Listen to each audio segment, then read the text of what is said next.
It's a community health center, which means we provide physical health care, dental care, social services, and behavioral health to everyone in the community. It's offered at low price or no price, depending on the individual, and it's fantastic care. We've been doing it for over 50 years, and we're so pleased to be able to serve the community. So personally, I serve as the leader of a healthcare organization that serves the most vulnerable. We serve sick people every day. So I was the leader at the helm during a time when there were more questions than answers, when we couldn't get the equipment that we needed to keep our staff safe, when it was a challenge, when the prices were jacked up 200%, and worrying every day that the decisions we made were truly life and death decisions. So my team and I, we committed to doing the right things in the very beginning, and it started with keeping our staff and our patients safe. But in the midst of doing that as my job,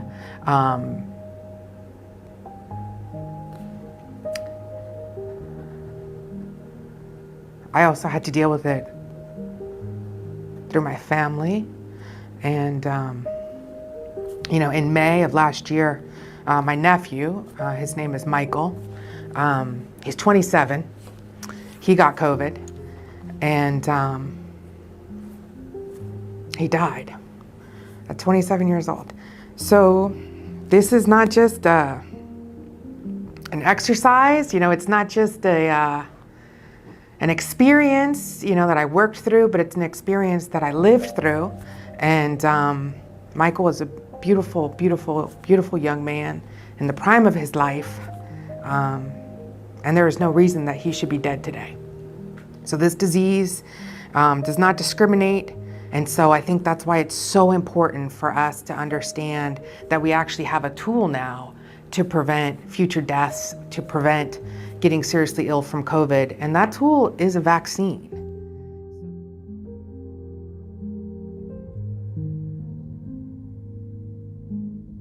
So, the partnership between Patients Are Waiting and Union Community Care has been in existence before the pandemic.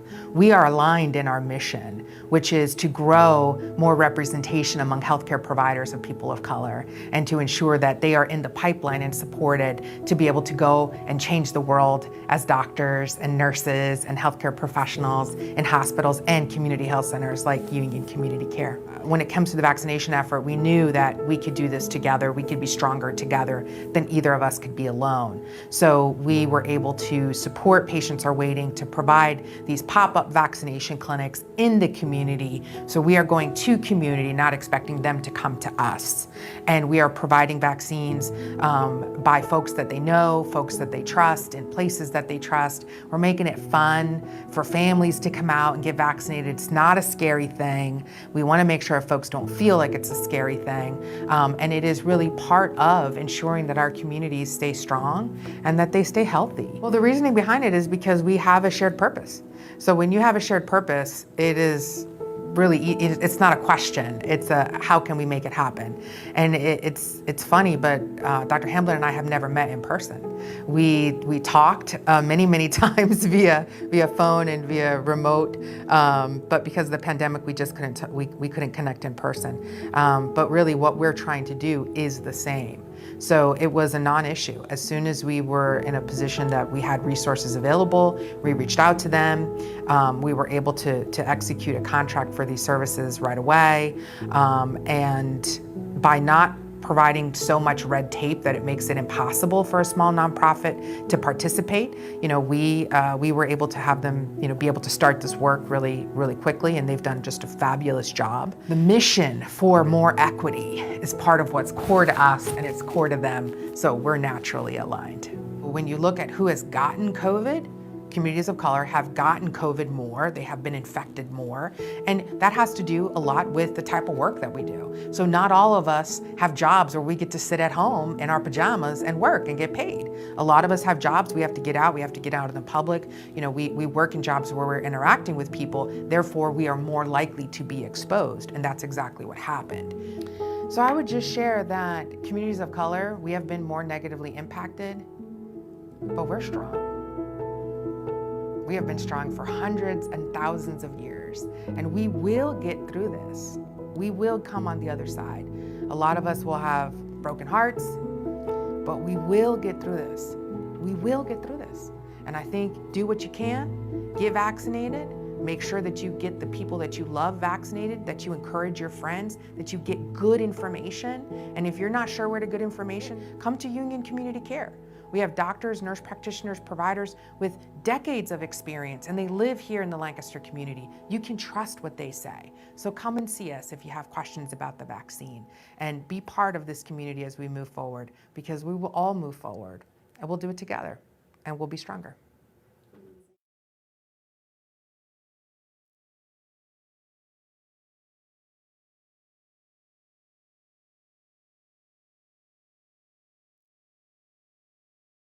Good morning. Wake up, guys. It's TCP in the morning. Wake up! Wake up. Wake up! Wake up! Wake up. Wake up.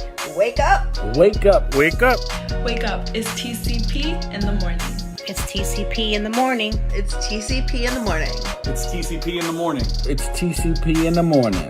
It's TCP in the morning. TCP in the morning. It's TCP in the morning. It's TCP in the morning. It's TCP in the morning. It's TCP in the morning. Good morning. Wake up, y'all. It's TCP in the morning with the morning tea. Sing the song here in a minute. TCP in the morning.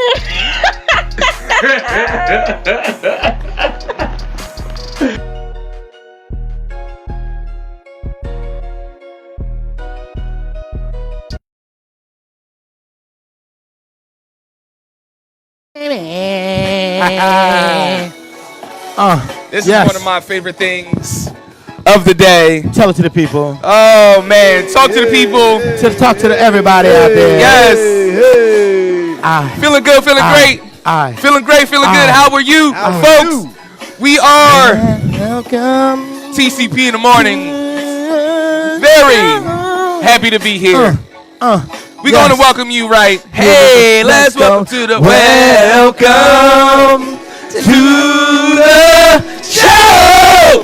I just realized every morning we sing to y'all. That's very special. That is special. It is. It's very special. We're going to celebrate our anniversary today. Yeah, we brush our teeth before we do it. Right. So like while you there with that hot breath, Shoo-doo-doo-doo-doo. we singing to y'all. La la la la la. La da da da. Yes. Let's give it to him one more time, man. Hey, let's welcome to the welcome to the show. Ladies and gentlemen, wake your ass up, brush your teeth, brush your ass, because your morning tea is back. Hey, welcome to the show. Oh, heartbeat. Start. What up? Hey. To the show. What up, y'all? How y'all doing? Oh my goodness, it's a great day to be alive. Yes, it is. You hear that? You hear that? Double O. Tell everybody else, it's a great day to be alive. Woo! If you don't know, you know now. Yeah. Listen, happy Thursday, y'all. Thank you for tuning in. It's our Friday. It's our B day. Yes. We Aries, so you know we're a little touched. We're a little touched, and we happy and proud about us. All right, so welcome to the show. First time tuning in, share it with a friend. Don't TCP alone, dog. Yes. Let's go. Let's go. Lady L, what up, though? Good morning, good morning, good morning. Hey, guys. So actually yesterday was our 2-year anniversary for TCP in the morning. We had a very special guest, Representative Mike Sturla, and of course our regular Black Lady Doctor. Yes, founder of Patients Awaiting, Dr. Sharice Hamlin joined us in studio yesterday. So you couldn't get all of this anniversary goodness. So guess what? You're going to get it today. All we did was put it in the refrigerator for you, boo. And we warming it up right now. We warming it up, spinning in the microwave, right? So good morning. Thank you for watching. Thank you for tuning in. Again, we are 2 years old. TCP in the morning. Go ahead, share the stream. We got a phenomenal show for you all today. Oh, and guess what? We're giving away some tickets. Hey. We're giving away some tickets to the Fulton Theater. So go on ahead and call in 717-556. 5569 992-5569. 8, 6, I'm 7, sure y'all heard 5. somebody say it. Put it in the comment section. Yeah, there you go. So listen, we're giving away tickets to the Fulton So go ahead. First person who calls wins our 2 tickets. So go on ahead, give us a call. They are dropping it down in the comments. But I'm so excited for today. Over to us. Hey, want to let you know my name is Marquise Lupton, also known as DJ Quiet Storm. DJ Quiet Storm. Finger guns, pew pew pew pew. One of 3 hosts, one of 4 personalities on this thing we call TCP in the morning. Pow! Right in the kisser. So send it over to DJ Double O. Ooh! What up, cuz? Did he say finger guns? I guess that's how we started Thursday, Friday with finger guns. Anyway, man, I'm always happy to be here. I'm looking for y'all in the comments. Ashley, quickly, good morning. I see you. Hey, I'm not gonna call you out, Mr. Calhoun, but hello. Get people the news, man. Y'all remember that? Carlton? But he gave me the wink and the gun. Hashtag no cocaine. If y'all see the new Bel Air, you know what I'm talking about. Yes. Man, I love it. Folks, we have a jam-packed show for you today. The Pennsylvania food stamp enrollment is climbing to pandemic levels. Well, we're still in a pandemic, but they really mean early pandemic levels because we are in year 3 of this thing. Also, drinks to go, maybe making a comeback. Oh, is that mean for Loco? I hope not. Lady L. She chose violence. The Four Loco coming back Lady with the L. original formula. Oh my goodness. Oh my! You doing the finger guns? I mean, Four Loco gives me finger gun energy. Four Loco, the original blackout formula. Do you want to forget your night? Four Loco. Brought to you by TCP in the morning. Right, Four Loco, we calling y'all. I ain't gonna hold you. I like Four Locos. Oh, the older I get, the more gosh. heartburn I get though when I drink it. You must not like memory. Right. Join what the hell? He likes violence. We might have to tell you the story about how Marquise's friend went to all the bars in Lancaster to buy up the Four Locos because he was going to start a side hustle of selling Four Locos. Yeah, and left every single one of those Four Locos in our car. Yes. Nice today. That's the blackest. That's the blackest. I was making it rain Four Locos. It stayed in my car for a month. Right, I think we might have even made it to like homecoming. Yes, it was. It was in there for a while. But also, the adjunct faculty strike in Howard is averted.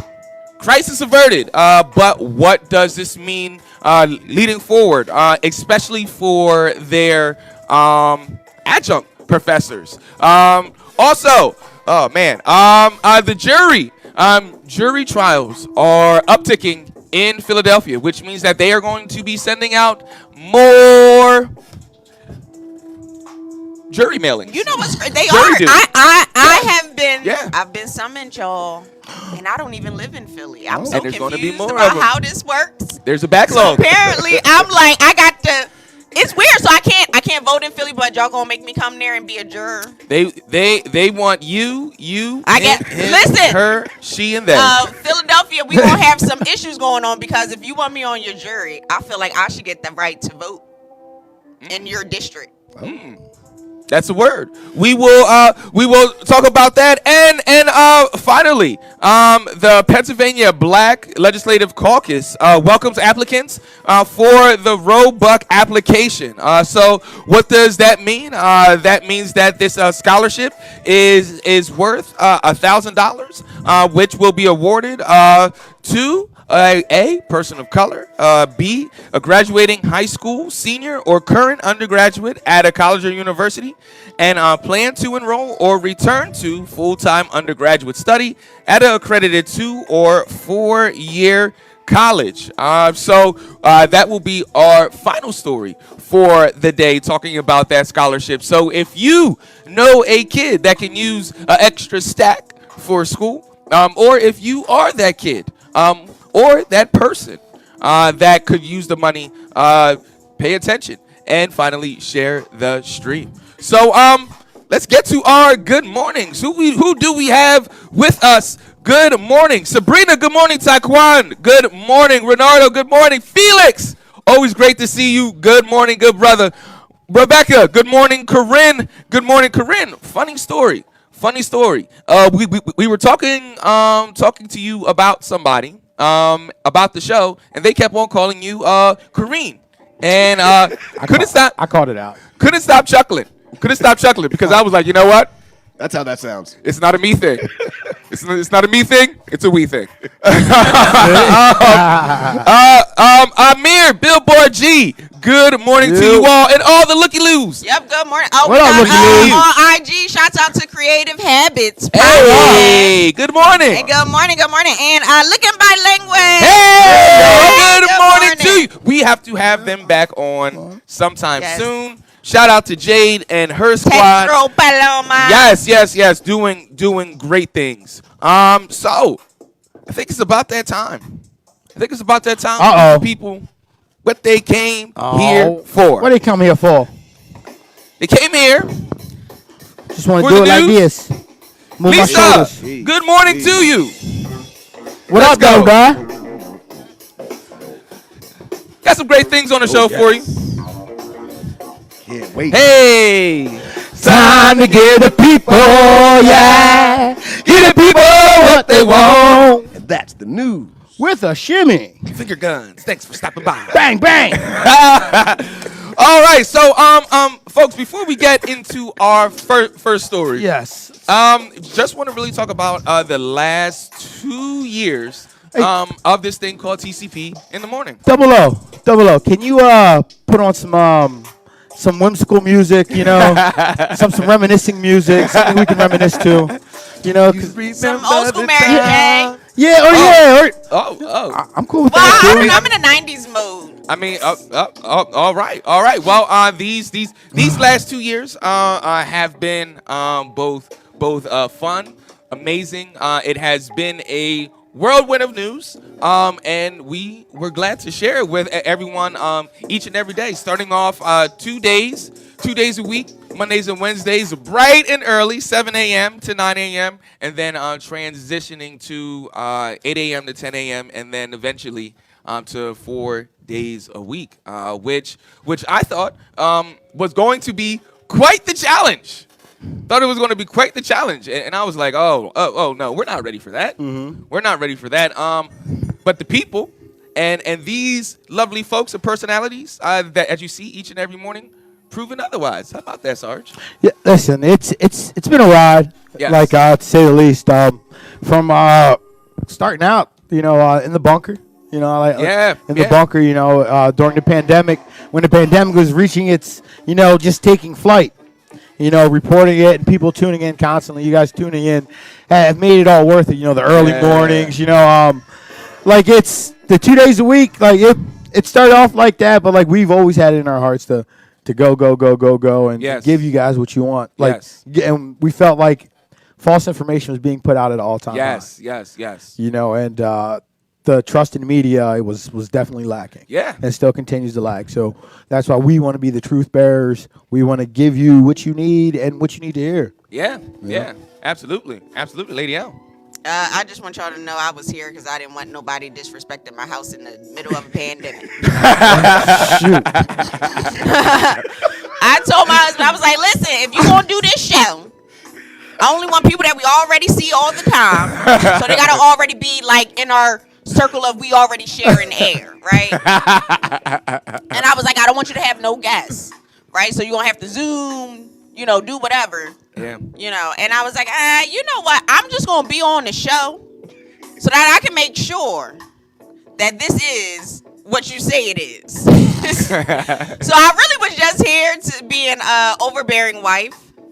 And it just, I was just like, all right, I'll stick around. People seem to like this, And it also gave me a chance to show my black arse every morning, right? And just sit and come and talk to you about being biggity black, and I'm black, y'all, and I'm black, y'all, and I'm biggity black. Yeah, so I love TCP in the morning. It's really giving me a chance to share insights on Pan-Africanism with all of you. And we've also had the chance to kind of go through this pandemic together, even from people criticizing us on Instagram saying that we were all too close. Oh And the my crazy God. thing is that none of us had COVID ever during this process. Knock on wood. Knock on- Yeah, right. Knock on wood. Right.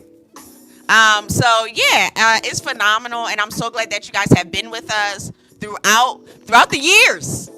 It's been years, and we started this years now. right, Man, and we started this on our anniversary against something that I'm just like, dude, you don't want me to have nothing, dude. My husband secretly, he don't really like me. This is why he does this to me. Made I her gave you work a- on her anniversary. I gave you a show for your anniversary. Why does he do that? I didn't ask for that. I Sounds asked. like I asked to go to Ghana. Ghana's coming. Ghana's coming. Tunisia's coming. Mozambique is coming. Listen, y'all, I'm still waiting for this enhancer that I was promised. I ain't gonna hold my. No, America, that's the gas. I never promised an enhancer. She suggested it, and I said, all right. Never put a time limit on it. I said, all right. Yeah. If we end this thing forever, then I have a while. Am I wrong? Yes. Put me on that. You know what? I'm gonna do that when he asks me how's my work going. I'm gonna be like, time is relative, my brother. What do you mean? And then I'm gonna tell her, but bills aren't. So yeah, thank you guys for watching and just hanging out with us every morning, starting your day with us. We are hoping to, maybe do a few more in studio audience work that we've done before in the past. We've loved seeing you guys up close and personal. And yes, people, I'm under 5'5". I got BDE. Yeah. All right, guys. I'm gonna kick it over to DJ Double O. I guess BDE is better than BPE. Like, wait a minute, you're 5'5". You're 5'5". Well, I thought about big vag energy, but it just didn't bring the same. It don't ring as Right, because nobody wants a vagina that's been bust wide open. So I don't want that kind of energy. It's weird. I want to be the one busting it open. Oh, shoot. Oh my goodness. All right, y'all. It's too early in the morning. I'm Oh, sorry. so Apparently you know not. it was a good anniversary night. Oh my God. Oh my Oh man, DJ Double O. Oh man, listen. I feel like the morning show has birthed a lot of things for all of us on the show and the network in general. Yeah. I'm actually excited to see what's to come from the next 2 years of what we do. But as far as, what I've loved most about our experience is like the family that we've built, the community of people who care about news and who care about news our way. I love the camaraderie and the community that we built around news in Lancaster and around news and being black in Lancaster. I think we're going in a great direction. My bad. Over to you guys. I just want to my little piece in there. Absolutely. I just want to say this last story before we get to our PA food stamp enrollment story. That Lady L likes to not tell stories. How not one but two people approached her in Target at the same time. All right, and the only way I found out about this story was because one of the people that noticed her, came up to me and was like, "Hey, I saw Lady L at Target," and she told me the whole story. So, America, here goes the whole story, real quick. All right, so boom. Lady L, she's in Target, all right, and she's at the cashier, all right, and the cashier stops her. The cashier's like, I know you. Your voice sounds so familiar. Your face looks so familiar. I know you from somewhere. And then it just so happened that the person behind Lady L knew who she was too, from TCP in the morning. Now, mind you, this is all from TCP in the morning. So then the person that was behind her, she was like, oh, I thought that was her. Yes. This is Lady L, and goes on to, and then the other cashier's like, yes, I know her, and this whole Lady L moment like a little moment. happens. Telling you, Like, Lady L and the Elites is happening. wow. Let me tell you, I was just trying to make sure all the ladies in my house had some I don't know what to call Protection? it. Had some feminine products, Yeah. right? I'm in there to be a lady and a mom. I'm not trying to. Hey. I'm just like, can we, load up my stuff, put them in bags, I can go home. That was kind of where my mind was at. And I'm pretty sure Angela Bassett was at that time that person. Like, look, baby, I'm not Tina. I'm not Tina. Right, I'm just Angela, just trying to. Don't you guys feel like all them moments though, like they make you so bashful? Like, wait, Right. don't look at me.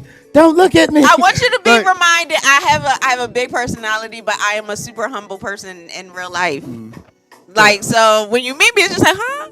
I feel like a bird. Like, what? Oh my gosh. You know me? Oh Right. my gosh. I don't know you, but hi. Thanks for watching. Somebody else talk before we get struck down by God, because this woman is lying. Is lying.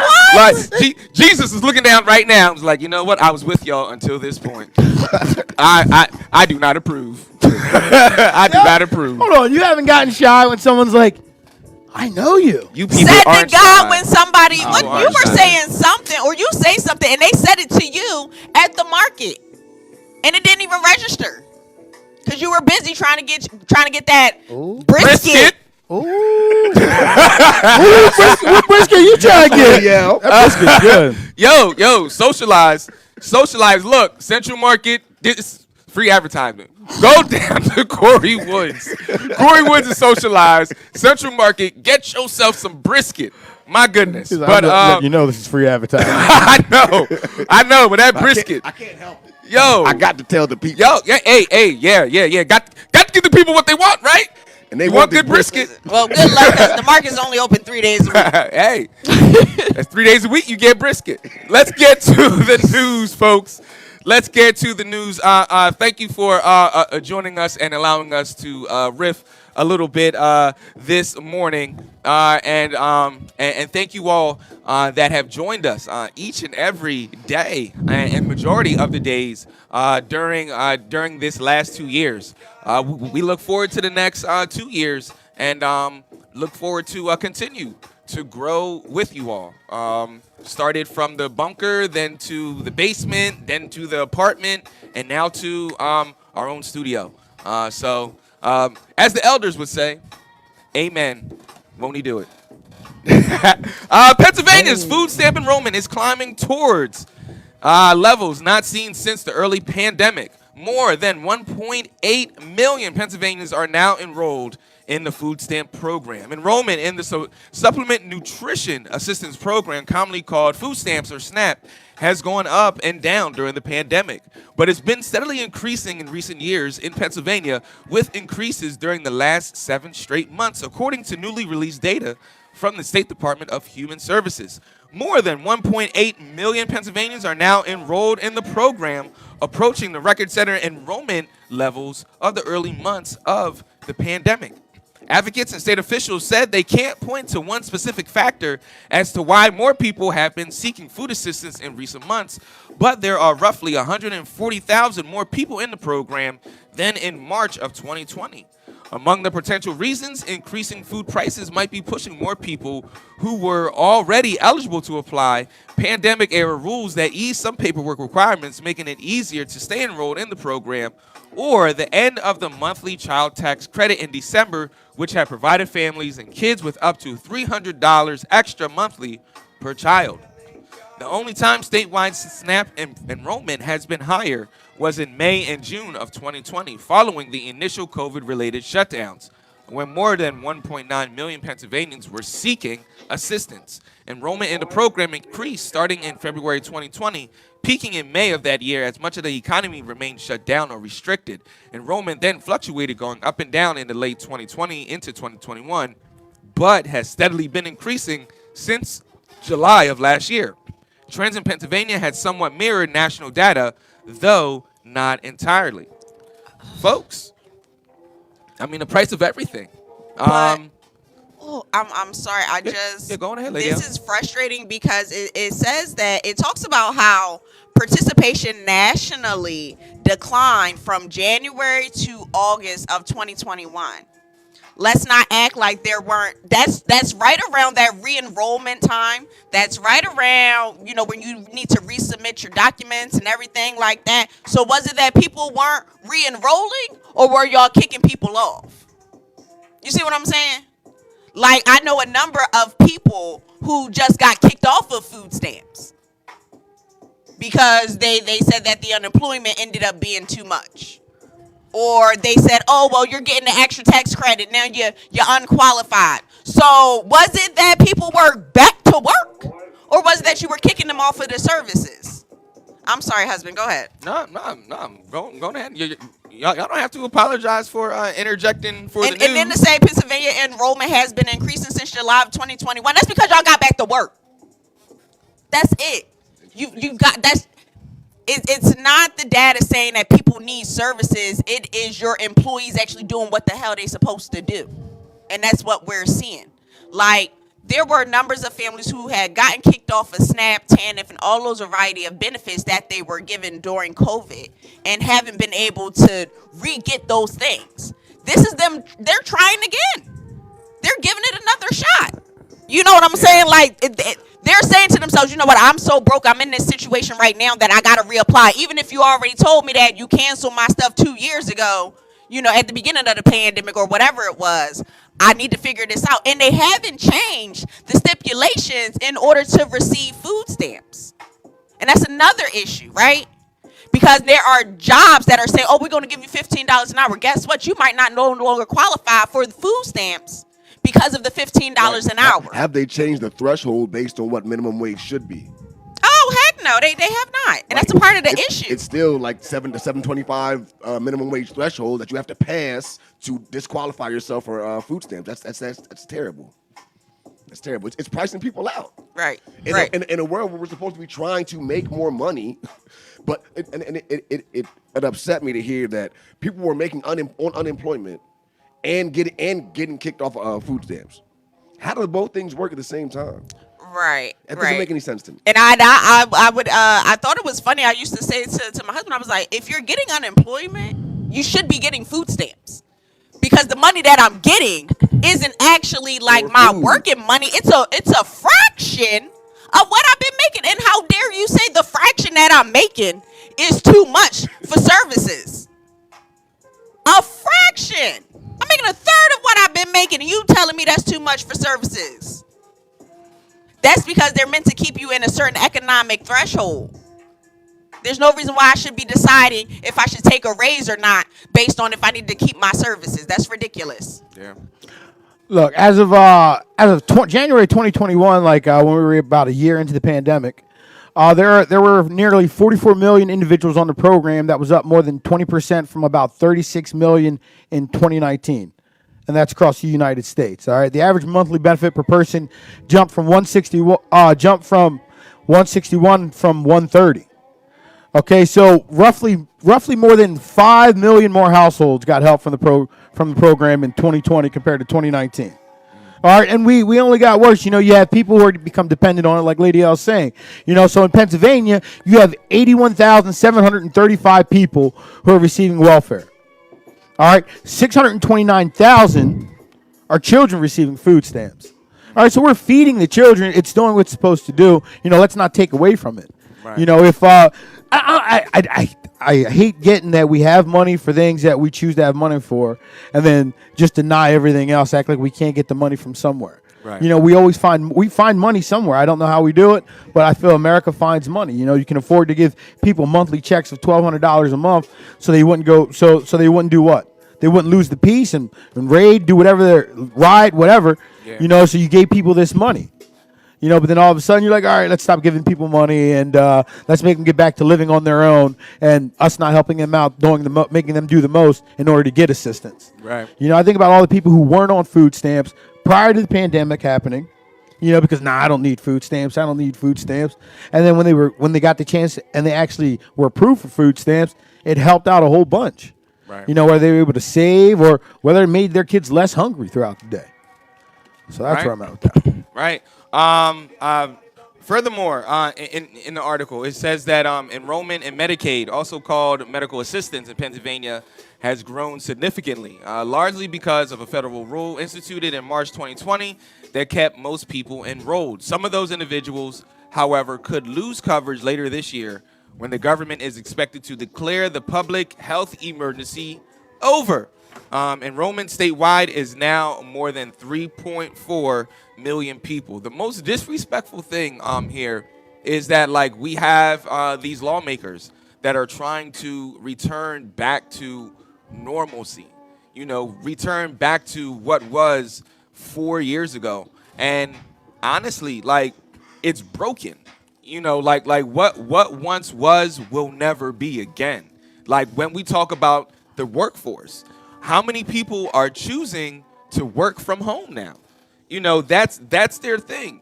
Also, how many people, as we like to say, caught the millennial bug, and if they don't like a job, they're out.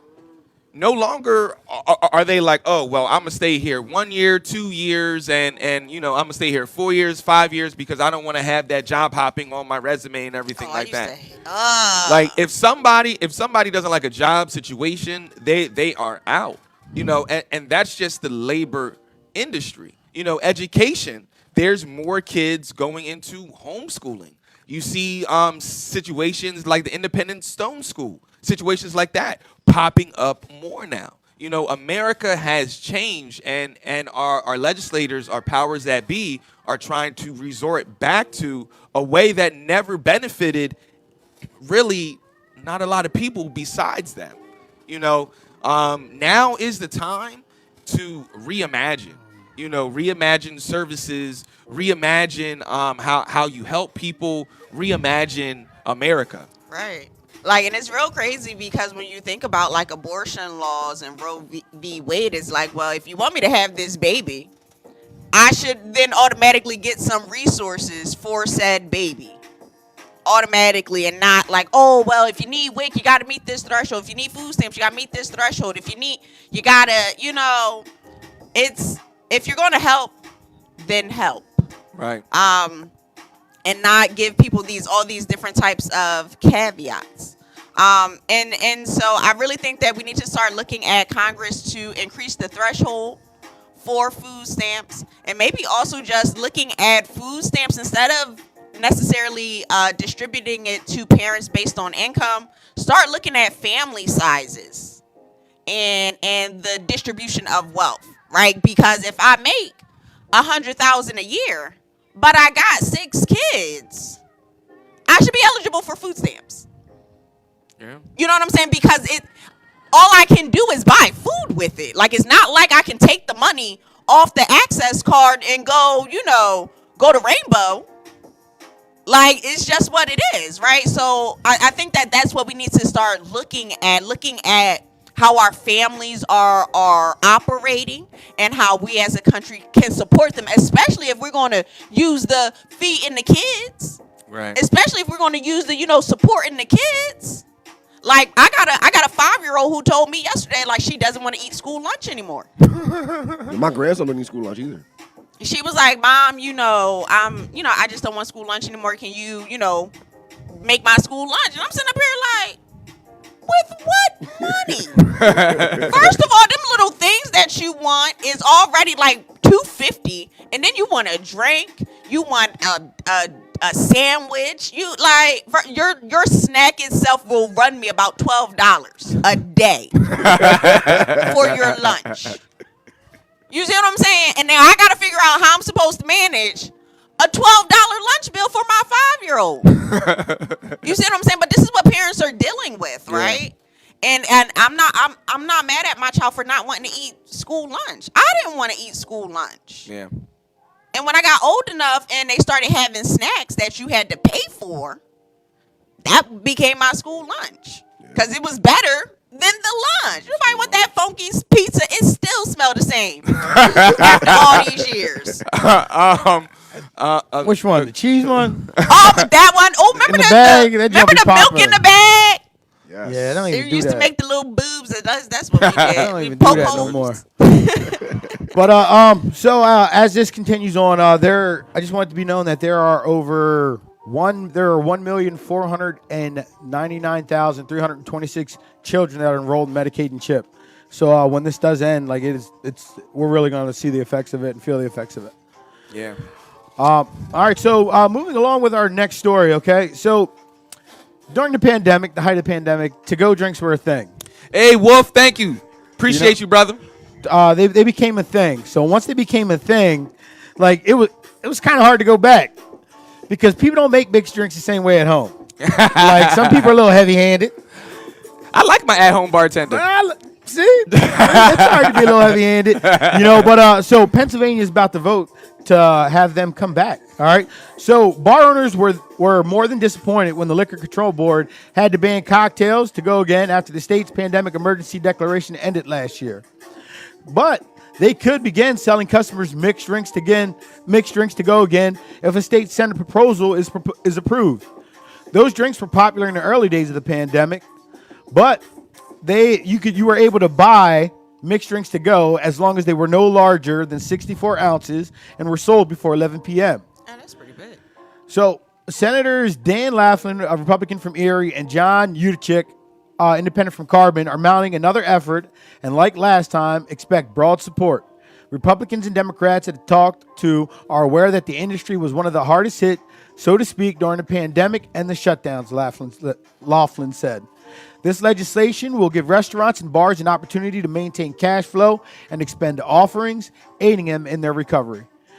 Senate Majority Leader Kim Ward, a Republican from Westmoreland, said last summer she would not call a cocktails to go measure for a vote until lawmakers decided whether they would keep pandemic-era rules about serving cocktails at outdoor seating permanently in place. Months later, they resolved the issue by approving a bill allowing bars and restaurants to sell cocktails at seats within 1,000 feet of their own premises.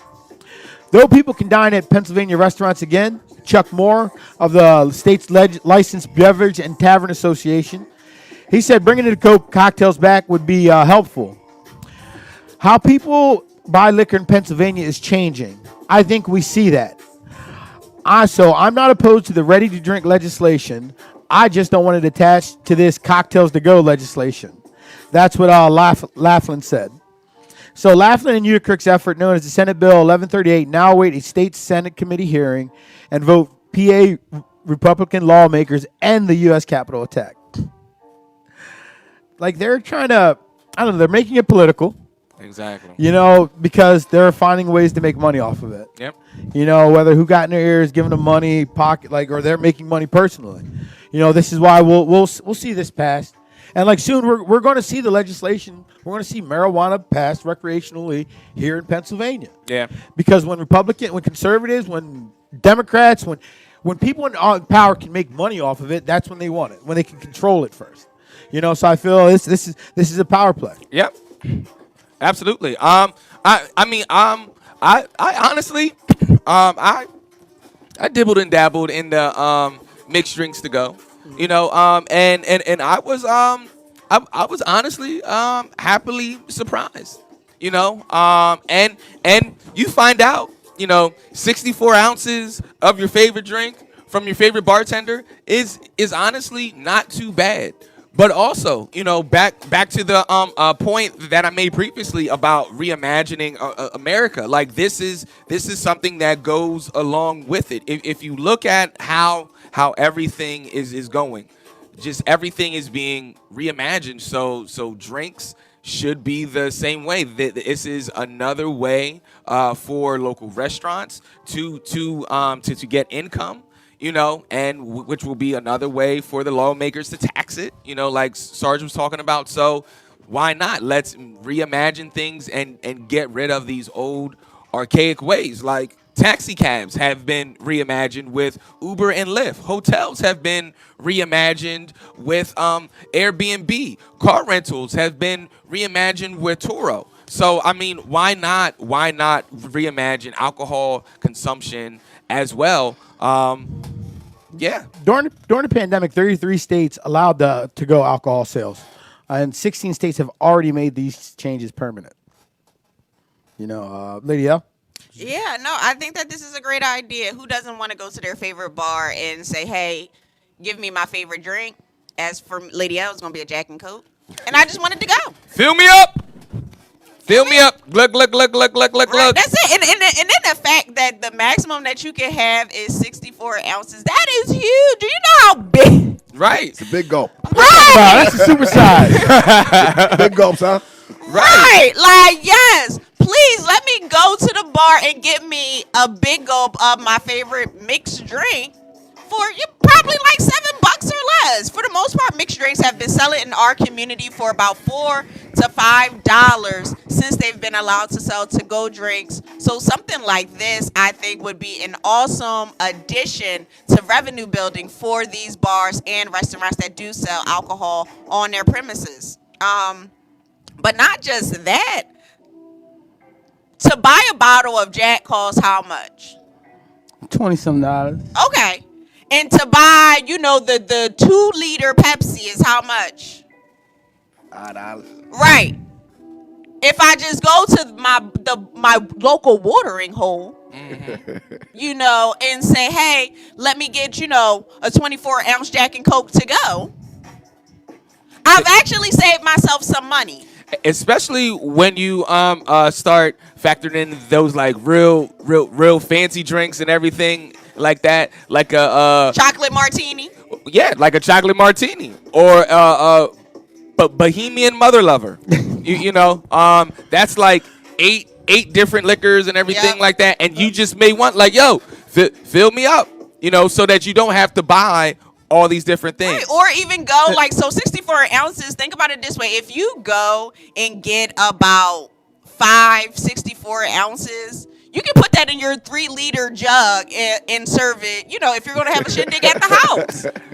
And still save yourself some money, right? Considering that we are in a time of inflation and some other things going on, I think that it's a great way to still keep the economy going. Absolutely.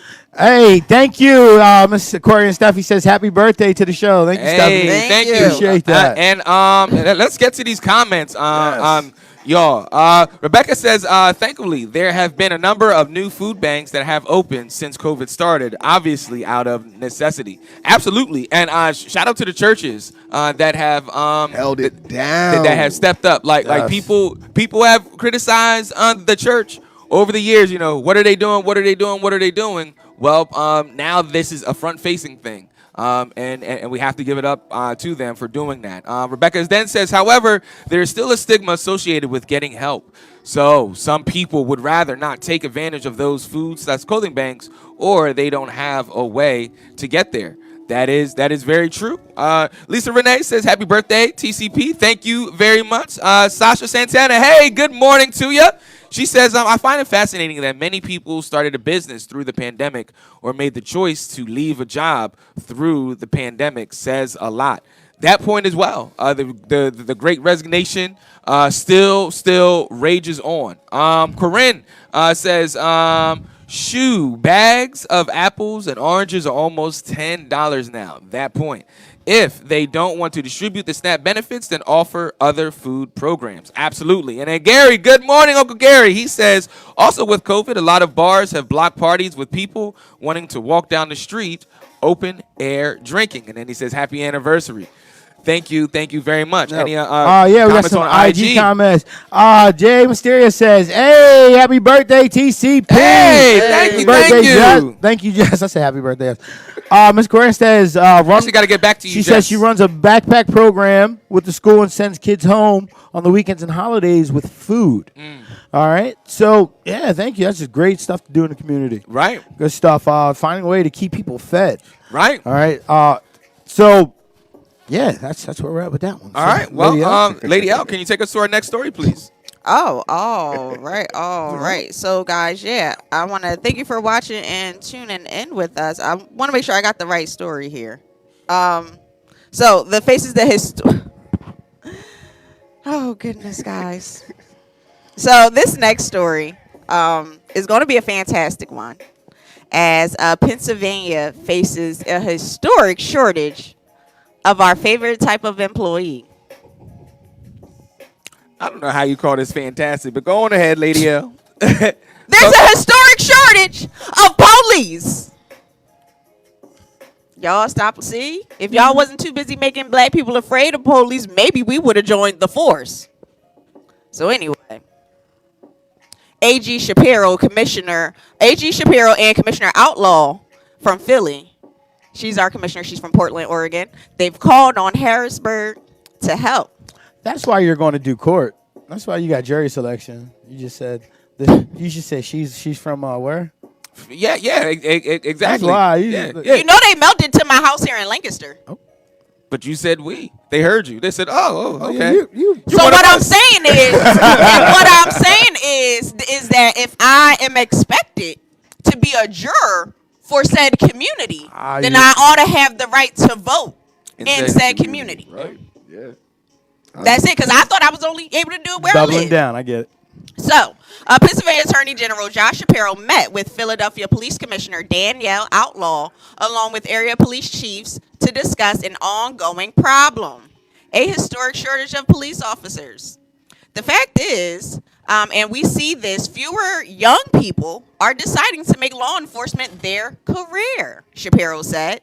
That's a problem, and it's going to lead to long-term negative consequences in our communities. Pennsylvania as a whole currently has 1,229 vacant police positions across the state. The Philadelphia Commissioner Outlaw said a combination of staff shortages and rising crime have worn police increasingly thin. They are just bearing heavier caseloads, suffering from burnout, and experiencing increased stress, Outlaw said. Back in 2015, the Philadelphia Police Department had approximately 6,600 sworn-in officers and 800 civilian personnel. That's well above this year's staffing numbers, with 5,900 sworn officers and 600 civil personnel.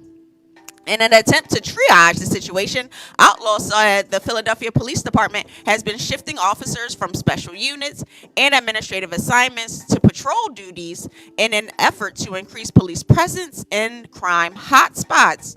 But the truth is, these efforts are just pulling from the same diminishing pool of resources, Outlaw said. So, to put it plainly, we're just robbing Peter to pay Paul. We know that rapidly increasing caseloads and reduced staffing equals lower case clearance rates, and lower clearance rates aren't just about numbers or percentages. We're talking about finding justice for victims and bringing closure to loved ones. That's about healing our communities and about living life freely without fear. All right, so gotta do something, y'all. Y'all gonna sign up? So, Shapiro actually called for elected officials and media to express stronger support for law enforcement. Yeah, TCP in the morning. Along with funding to invest in recruitment, training for officers, crisis intervention teams, and mental health units to work with the police. Shapiro also suggested incentives like a $6,000 signing bonus for new officers in Pennsylvania and a $1,200 hero pay to keep existing officers on their beat. Unfortunately, it has not moved in Harrisburg, and it's time for Democrats and Republicans to come together and invest in policing here in Pennsylvania. Shapiro wants to hire 1,000 new police officers in the Commonwealth right away. He says we have the funds to do that, and we have the leadership that wants to do it, and it's time for politicians to act. In response to Commissioner Outlaw, of course, responded to the idea of defunding the police. And here's what she said. We have to swing the pendulum back. We have to let folks know that these are not either or conversations. We can be supportive of the police and hold us accountable at the same time. They are not mutually exclusive. All right, Commissioner Outlaw from Philadelphia. All right, guys, that's the story. Pennsylvania is suffering from a shortage of police. Guys, I don't want to see you speeding on the expressway, highway 30 or 95. Because now y'all know. The more you know. Over to the desk. All right. So I think that this is just years and decades in the making. When you have a profession that really targets people of color who are a large population of this country, you know, it begins to turn off that large number of people, even people that are qualified for it, even people that may even benefit from it economically. but just the social stigma of it, or just the risk of it. We don't want to take that. To take it beyond race and just to look at it from a risk point of view. We just saw some state troopers get killed during a traffic stop. So there are risks that come with the job, but there also are social risks and social stigmas as well. Then there's this whole thing about if you are a good person, if you know that you're going to do good cop work, do you think that you're going to get supported with doing that? The whole one bad apple thing, and those police departments where the culture is very, very sketchy. Like these are the things that come along with the occupation that people are not choosing to get into because the risk doesn't outweigh the means. And now we're seeing here, there's this historic shortage. But you know what else? Where's there historic shortage as well? With teachers. So I mean, if where's we want to Shapiro talk, at talking about getting more teachers? Exactly. Now, granted, Shapiro, he's the AG, so he's the top cop in the state. However, when we talk about crises and everything like that, I strongly believe that when you talk about the teacher shortage, that's a little bit more important and more dire. Sarge. I think we should. This is the perfect time to redefine policing, to redo policing. This is the perfect time now to get these young kids out of college. These kids that have a degree, that have social degrees, and like criminal justice degrees. To get them doing policing different, to start training the next generation of how we want policing to be. Right. To getting rid of the stigmas, getting rid of the racism that is put into the system. Right now should start it. With all these numbers being low, give incentives. Just like we should for teachers. Let's give them incentives, and that's the way we start to redefine policing, and we change it going forward. We use this time now as there are almost 1,600 policing vacancies right now, like almost 1,500 vacancies in the police in PA right now. So let's if we're going to hire, let's train people right. Let's give them, if we're going to put them into an academy, let's make sure they're learning social services, as well as they're being put through a whole background psych check and all that, to make sure we have better police. Yeah. Corinne, she says, shaking my head, where's my hero pay for working through the pandemic with COVID patients? I was just about to get to that, Corinne. We got a one-time payout, but the police want ongoing hero pay. And then Gary says, Republicans are using the defund police. Again, Democrats running for office, but at the same time, Republicans are doing nothing to incentivize the hiring of new police officers. You're right. Republicans do not want to hold the bad cops accountable for their actions. I can't breathe. And then Corinne says, yes, where are the teacher incentives? Wait, I have a question real quick. With the changing demographics and the changing landscape of America going forward, are we recognizing policing as an old white man's job? Is that something that young white people don't want to do? Young Spanish men don't want the job? I mean, the demographics in America are changing, and policing is obviously an issue. I mean, I like that idea. Do we see it as a factor? And that could be a factor, but also I think post George Floyd and just that Black Lives Matter movement in general really just really put a microscope on policing in America. Like for them to do an interview and say, hey, what we need in part is for the media to stop talking bad about police. What you need is for police to be trained right and not be terrorized to your citizens. Right? You see how that accountability, you see how they put it in the article, the accountability is on us as media professionals to be kissing your butts and not on you to be doing the right thing as police officers. Right? I think police officers need to be held to the same kind of accountability that social workers are. You kidding me? You're kidding me. Let a child die in state's custody. But how many people die in police custody and no police are reprimanded? And how many social workers are reprimanded? There are social workers in jail right now because a child died on their caseload that was in a foster home. There are police that beat black people halfway to death that's still walking around today. Maybe even millionaires, some of them. Make it make sense. So this right here, I think that this is, chickens have come home to roost.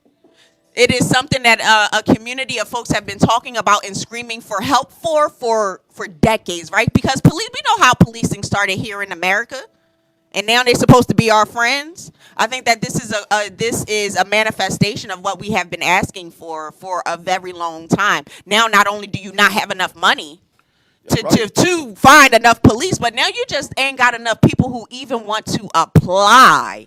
I mean, it's time to start reallocating those funds. Right, y'all played your own selves by not holding those bad cops accountable, and now there's a whole country of people who don't even want to work with you, who don't even want to go into your industry.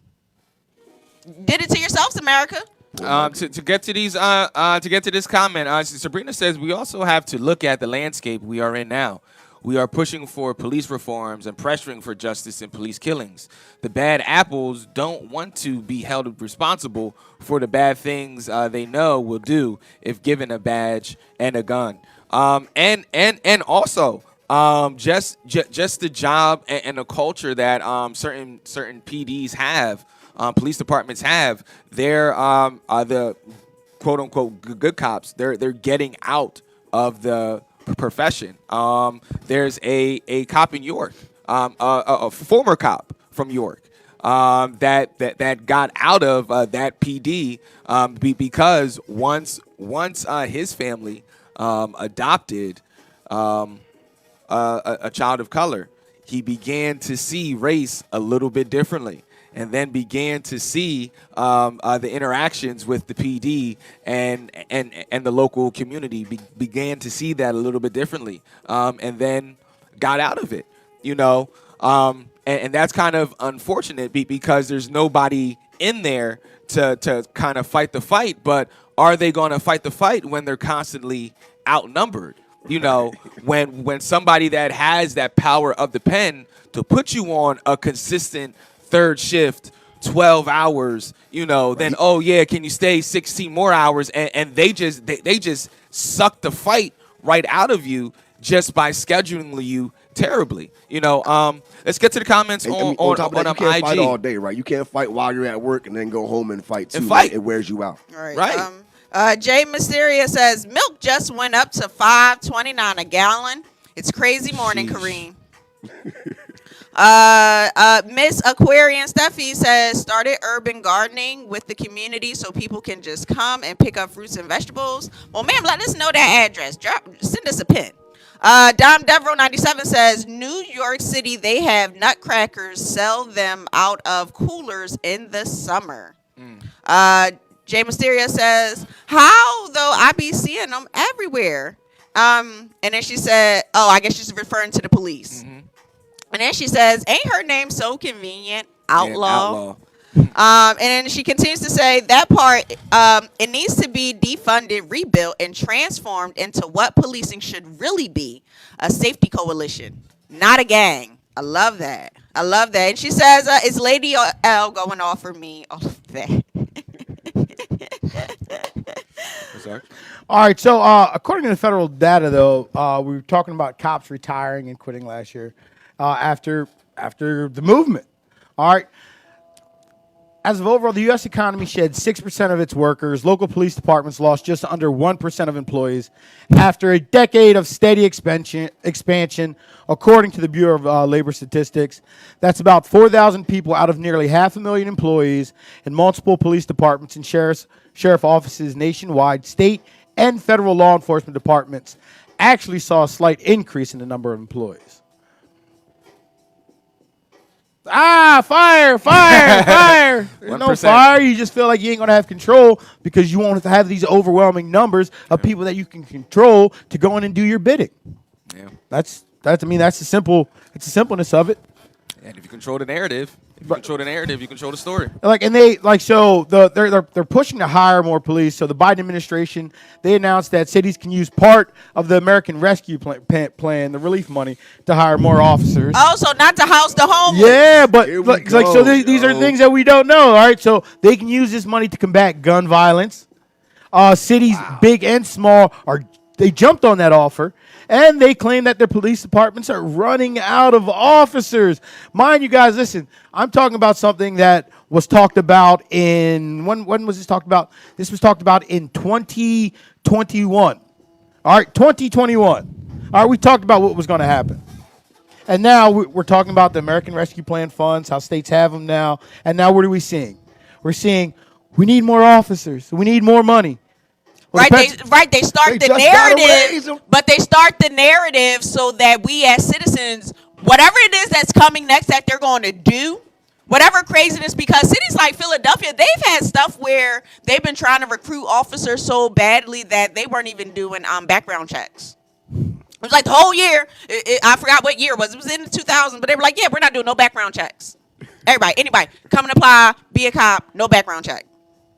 They're going to start probably reverting to that kind of mess in hopes of getting and recruiting more folks. After Sarge said what he said, I don't think so. I think this is one of those things that, like, hey, we tell people that there's a shortage, then more money is going to come to us. Like, let's not forget, police departments around this country are sending over body armor and other pieces of equipment to Ukraine. Well, yeah, because they got it from Iraq. But just not at all. Just think about that though. Just really think about that. Our local police stations are giving some of their equipment to people that are fighting a war right now. First of all, why do our local police departments have equipment for you to fight a war? Because we were in a war and they needed to disperse the old war equipment, so they gave it to our police departments with hopes that they would be able to use them on American citizens should we get out of line. But here's the thing. In Pennsylvania, like those police departments, what is so bad in Pennsylvania that you need military grade armor?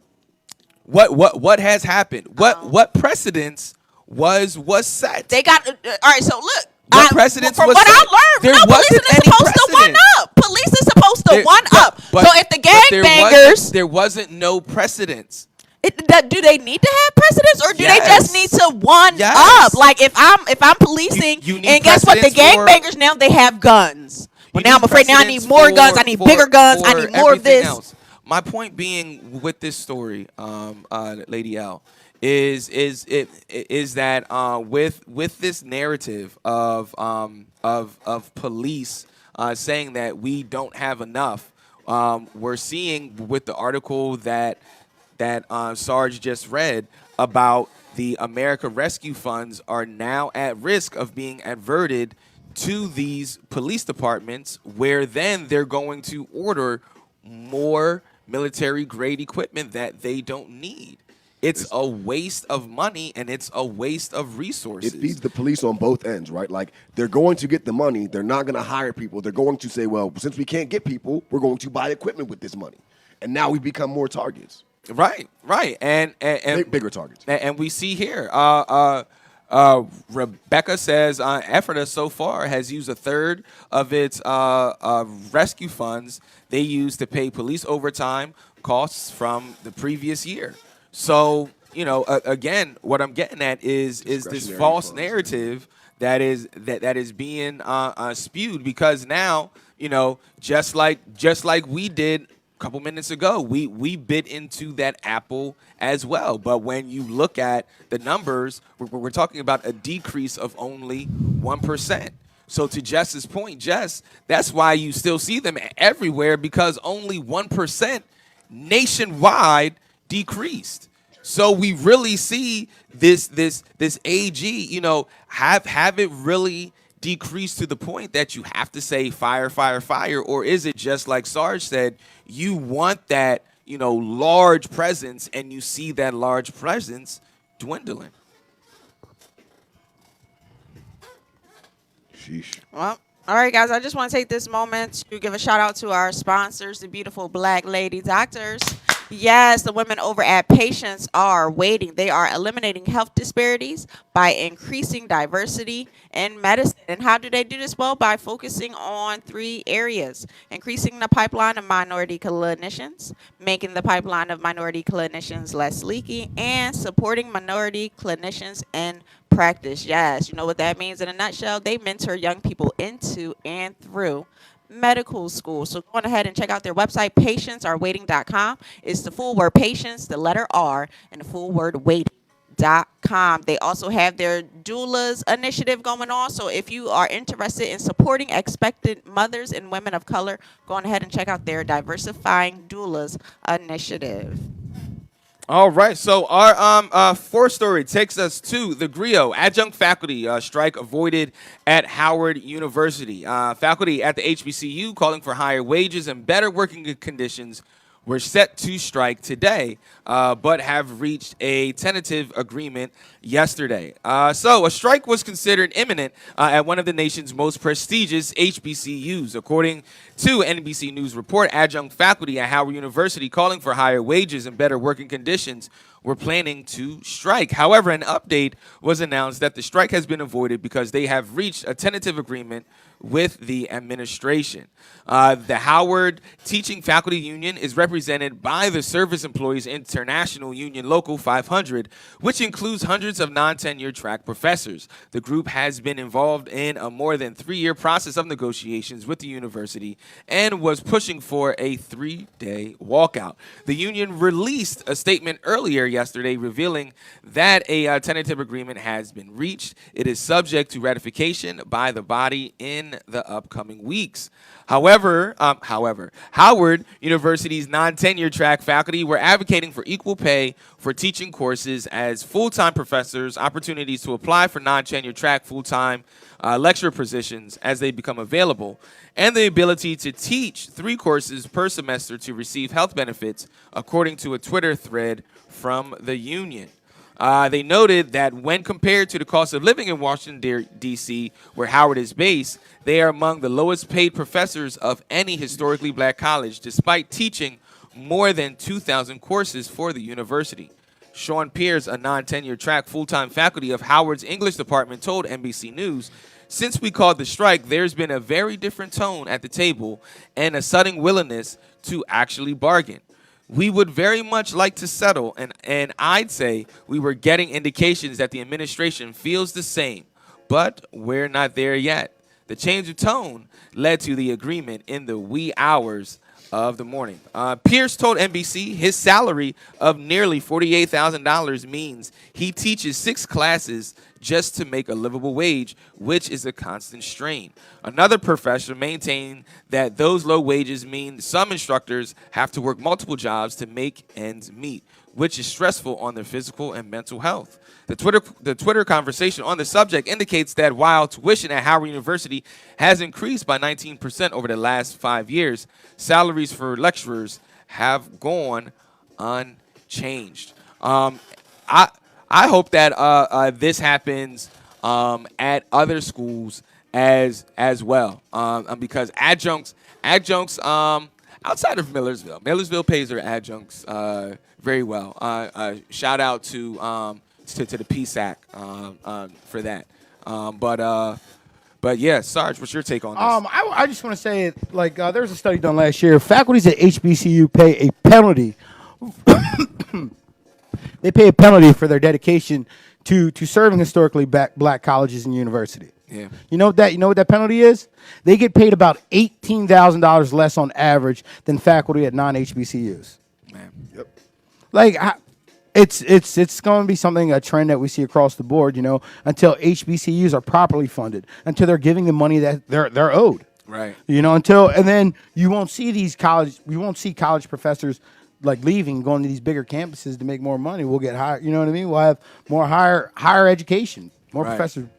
Right, and a lot of those professors, especially the adjuncts, like yes, they're teaching there because that's their profession, but also it comes with the passion as well, the passion of teaching at a HBCU, the passion of teaching at Howard University, and then also living in DC. That is a growing hub for young professionals, especially when you talk about young professionals of color. So yes, you would want to be there, but that strain, like how is it that you're talking Galileo and grading papers in the AM, and then in the PM you're at Giant, bagging groceries and everything like that, just so that you can make ends meet.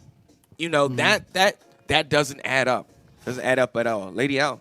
I'm just glad that they came to some kind of agreement, so that the young people can continue to go to school and get their education. Because then the next conversation would have been, where's our tuition money going? That would have been the next issue, right? Like, it's one thing for us to disrupt our education because you got us in, inhabitable dorm rooms. It's something else for our teachers to stop teaching because the tuition money that we're paying you seems to not be making it into their paychecks. That's a conversation that needs to be had. So I'm glad that they came up with some sort of agreement, and I hope that it continues to go well. But the fact that the school knows that they're doing a disservice to their teachers, and then they continue to do it, and you know what? I'm going to take you old school, because you know what our mother said to us? People will only treat you how you allow yourself to be treated. And now what? These professors have allowed themselves to be treated in such a way that they can't even afford to live in the town where they're teaching.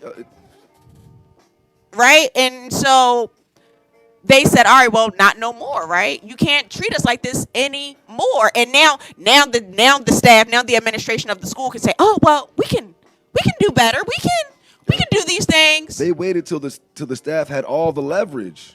They waited till the staff had all the leverage. This is bad faith negotiating. This is reactionary, and this it doesn't seem like they're trying to do anything for their teachers. It does not seem like that, in my opinion. From what I'm hearing from this, it came at the last minute. Like, they knew this has been a problem for a long time. Right. They knew this has been a problem for a long time. This feels like bad faith negotiation. It feels reactionary, and it feels like these teachers deserve more. Oh, yeah, it's definitely reactionary. But I think that this is one of those times where it's kind of like, let's be happy that we got this much. But I'm definitely not. I don't believe that the fight is anywhere near over yet for these professors. I honestly think it might just be starting. But this is a great segue, a great bridge to get them to where they need to be. Yeah, I really look at this as the powers that be. They were shook by what happened in the fall, with the students walking out, with the students occupying public spaces and everything because of the housing conditions, and the administration dealing with that, and then having to, in the same school year, deal with a potential adjunct walkout. One, it's just not good PR, because there was already one walkout during this school year. So to have another one and its faculty, PR-wise, that's not going to look good. These students, they're not going to be taught. There's already certain shortages going on right now. So it just would have added salt to the wound. So it was actually the best interest for the administration to do this now. There seems to be this growing theme going on right now of reimagining. But adjuncts, they're the glue that holds together the department, because those tenured professors that don't want certain classes, they don't want the 8 a.m. class, they don't want the 6:30 to 9:30 class or anything like that, they give those to the adjuncts. The adjuncts are the unsung heroes in the department, so they should be compensated as such. What's up, Sarge? Oh, that definitely, in as all this is going on too, we got to remember that that the pay gap between women and men, there's still that pay gap that we have to work to separate from. Yeah. You know, they get paid less on average, and it's largely because they say the best paid professors are working at large research institutions where men outnumber women. You know, so these are things that we have to break as well. You know, because 43% of the professors at these HBCUs are women. Yeah. You know, so not only are they taking that 18,000 pay gap, that pay decrease, but then they're also losing money just for being women. Right. You know, so that's something we also have to control. Crazy. Raj, what's going on, Raj? He says the 94 crime bill militarized a lot of the nation's police forces. This began the creation of the drug task forces and the jump out boys. Very true. The bill that Joe Biden supported so adamantly. Per NPR, Howard University launched a 2020 initiative to grow and invest in a university that would improve conditions for students, faculty, and staff. So I'm assuming that this is going to move things along a lot quicker. Power to the people. Mm-hmm. You know, this is like that meme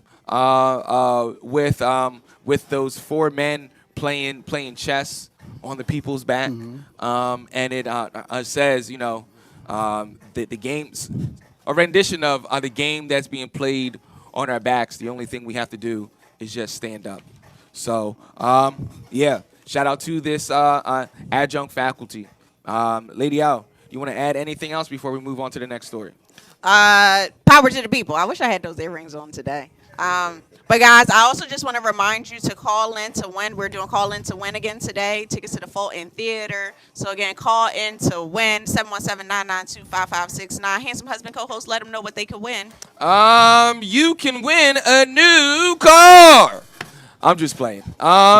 You can win tickets to the Fulton Theater's speaker series. This is a private, intimate speaker series, and the crew is going to be there as well. So come on, call up, and join us at this speaker series. You'll be sitting at the TCP table. Oh, with some big wigs, huh? Yes. So call up, 717-992-5569. And the only thing you have to tell us is who does Sarge imitate at the end of each show.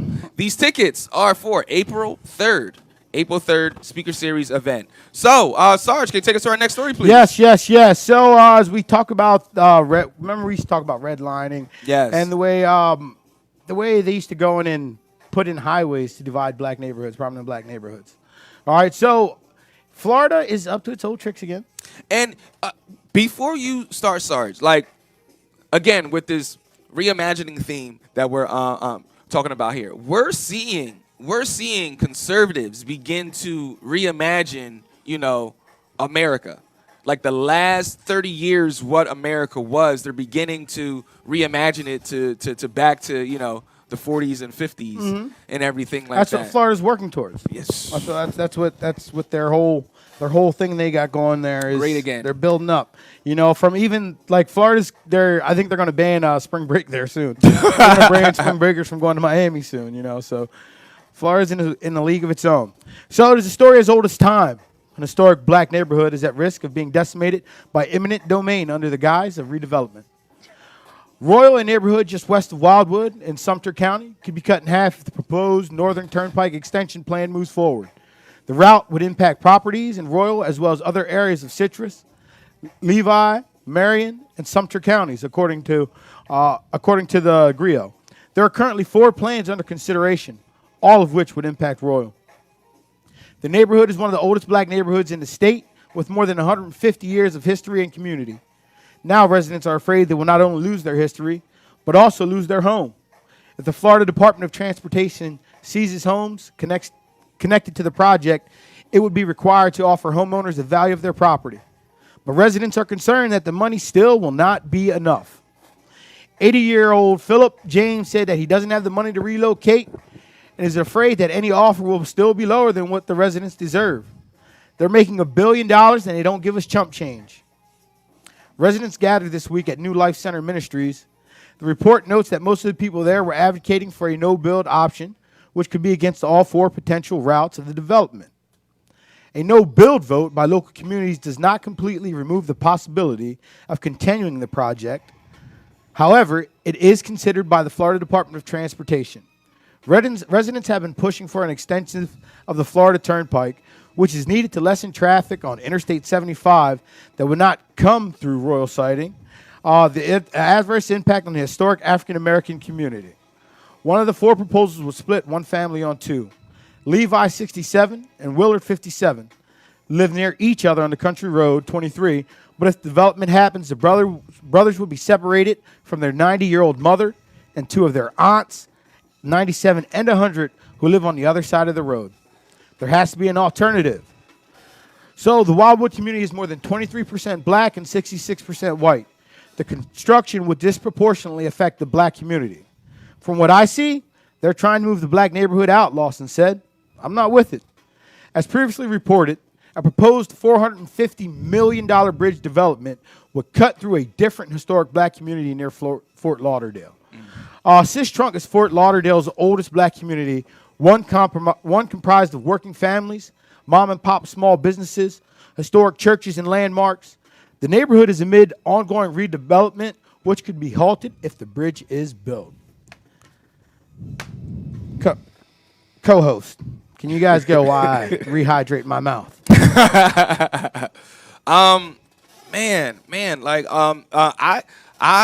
I didn't realize that this was a thing until a handful of years ago.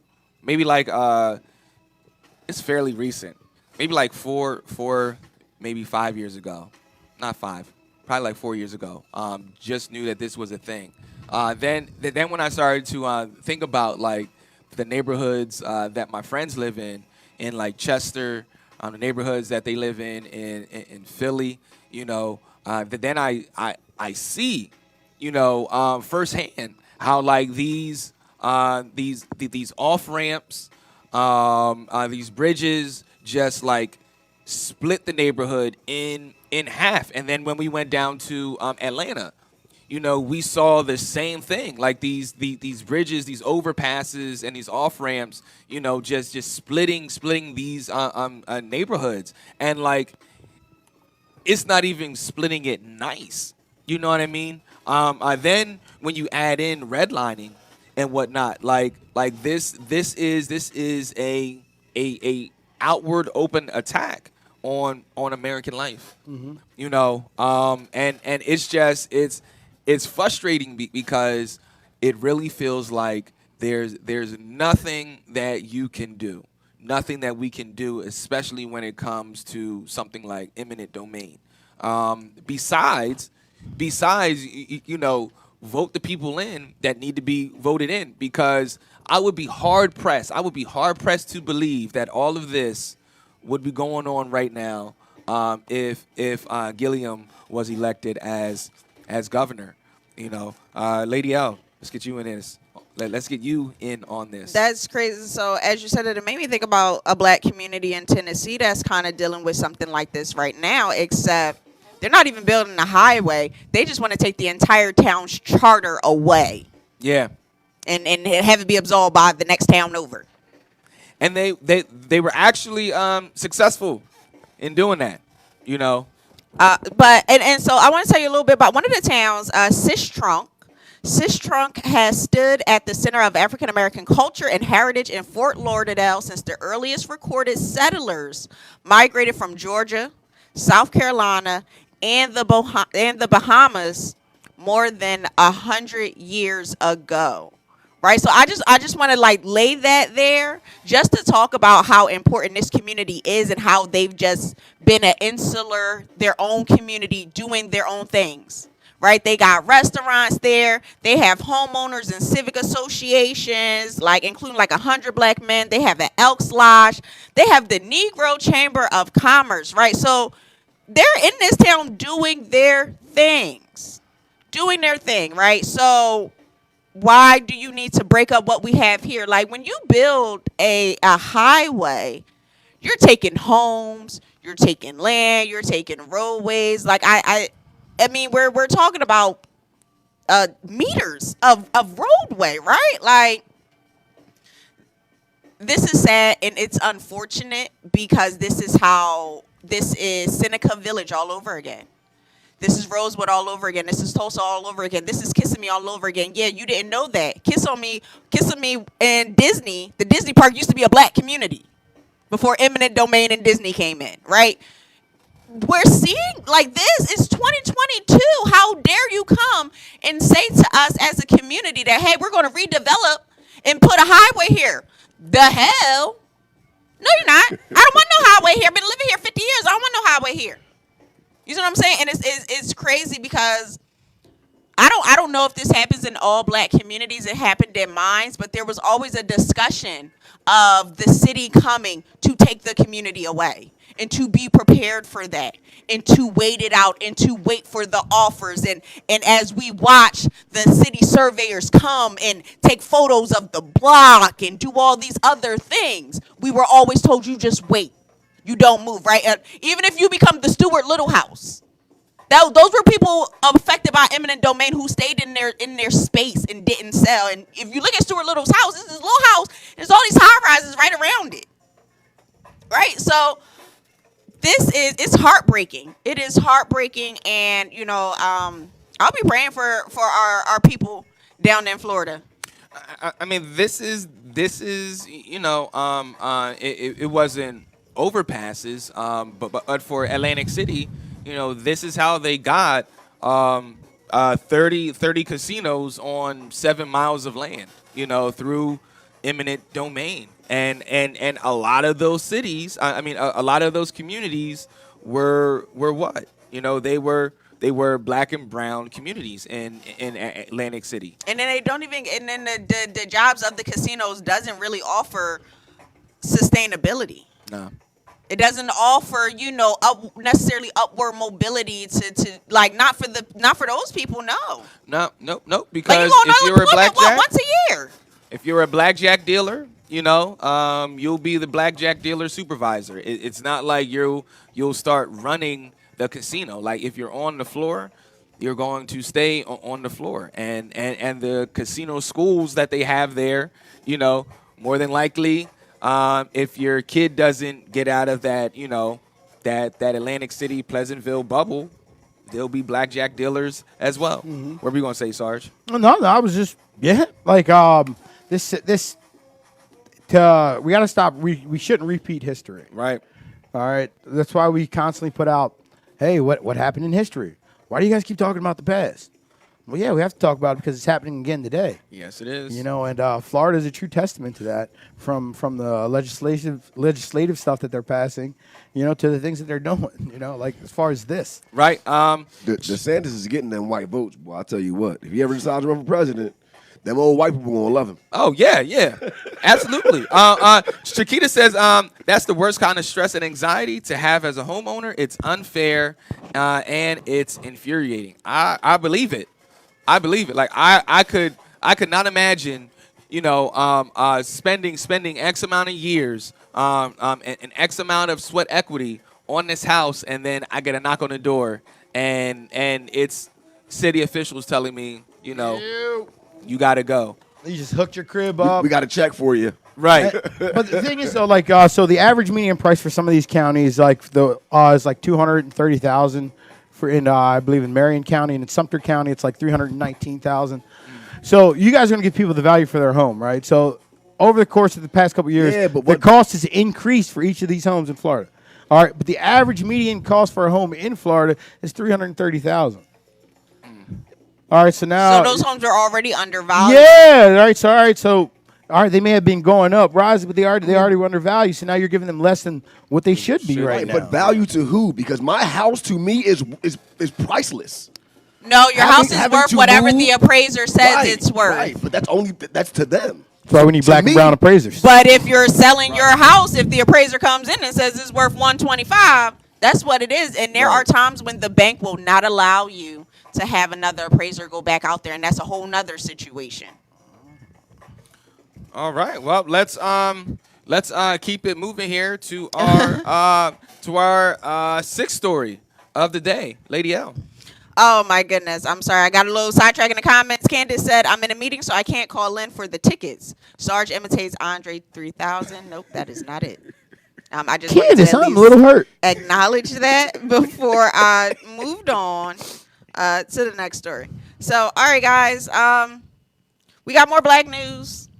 I don't know if it's good news or if it's bad news, but it's news. So, some of America's top colleges have been accused of violating civil rights of black student athletes by capping compensation. Yeah, I mean, I guess.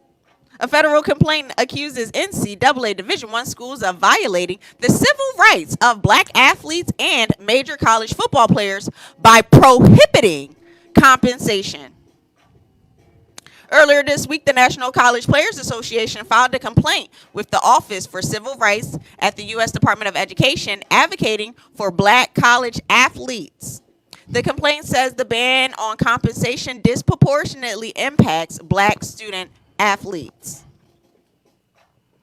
The complaint cited a 2018 study by the University of Southern California's Race and Equity Center that found black men were 2.4% more of undergraduate students enrolled at the 65 universities, but comprised 55% of football teams and 56% of men's basketball teams on those campuses.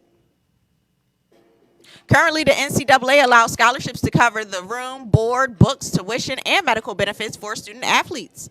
The scholarships cap educational benefits at $6,000. An interim policy allows name, image, and likeness rights to garner students some forms of compensation. The NCAA Men's Division I men's basketball tournament generates over $800 million in revenue from the sporting events. Most of the money gets distributed to 358 schools that compete at that level. The complaint cites Supreme Court Justice Brett Kavanaugh concurring opinion in the landmark Alston versus NCAA case, where the high court ruled unanimously to uphold a lower court's decision that found the NCAA in violation of the antitrust law. Nowhere else in America can businesses get away with agreeing to not pay you. Nowhere else in America can businesses get away with agreeing not to pay their workers a fair market rate on the theory that their products is defined not by paying their workers a fair market rate. So that's where we're at. I'm hoping that I really thought that this was going to be a lot easier, right? Like they said that the students could get paid extra from their likeness and everything like that. I thought it was going to be just like a smooth deal and that students were going to be able to do that. But it seems like there's a little bit of bureaucracy and red tape kind of preventing that from happening. So that sucks, especially since kids go to college, one, outside of getting out of the house, right? You go to college, you're expecting to, do better, have a great life. And if you get a scholarship to play ball, there's no reason why you should be eating noodles and noodles every day if you have gotten a scholarship to go to school to play ball. You're not even eating right.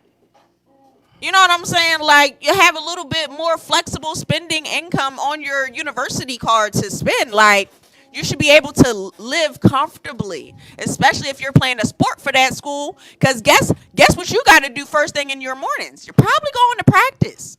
You're probably going to work out. You're probably going to do something to your body that's going to impact you playing said sport more so than you are your classwork.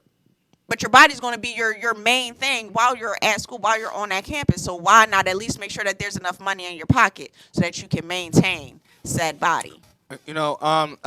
Plus it talks about the compensation received and the benefits received on predominantly white sports, like a volleyball and the perks that they received. Oh, we got a caller. On double O. Yeah. Oh, you got it. Take it on. Yeah. Take it on. I don't do the things over the things. Well, now we're like 12 feet apart. I don't want you to. Extra long and Might fall, hurt yourself. Good morning. You're on with TCP in the morning. Hey, good morning, Rebecca. It's who? Doing? Can you tell us It's Rebecca who Sarge Romance. imitates Hey, Rebecca. to close the show? Sarge imitates the ladies' man. There it is. You know, send your address to our inbox, and we will let you know, or contact us in our inbox, and we will let you know how you can retrieve the tickets for the show on the 3rd. Thank you so much. I appreciate it. All right, thank you for calling and playing. I know. It's that easy, people. Y'all think I'm imitating? So then you are the ladies' man? No, I'm not. I am a one-woman man. So, I believe it's important to first acknowledge the reality of business that is college football, and this is from Stanford football player Elijah Higgins, and he said this in a statement through the NCPA.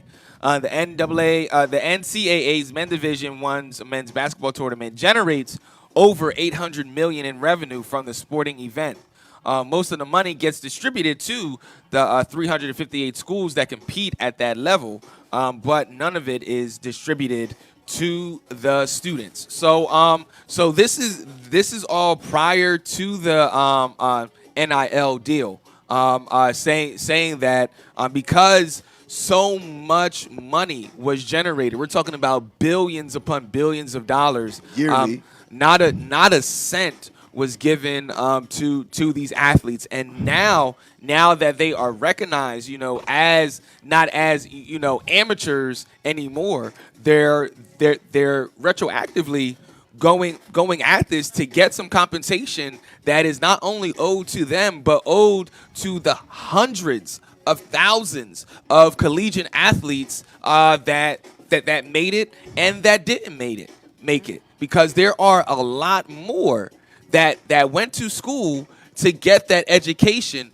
put their bodies on the line, and are still dealing with that injury, but never had an opportunity to make it to the big leagues. They're a banker, that used to be an offensive lineman for the University of Alabama. They got bad knees, and they're dealing with bad knees for the rest of their lives.